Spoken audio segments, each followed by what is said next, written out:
আমি খুবই আনন্দিত আপনাদের ভেতরে আসতে পেরে।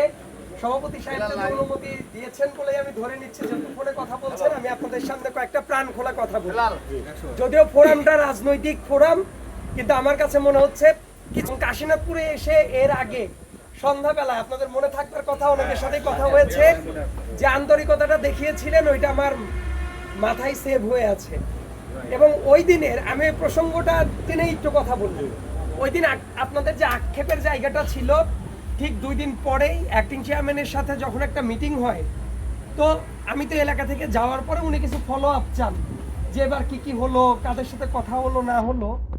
তো আমি এক্স্যাক্টলি কোনো তেল চর্বিবিহীন ভাবে আপনাদের কথা আমি উপস্থাপন করেছি যে ভাইয়া আমি যে জায়গাতেই গিয়েছি, মূলত যারা বিএনপির কর্মী, বিএনপির যারা নেতা, বিশেষ করে ত্যাগী নেতা, তারা অনেক বেশি হতাশ।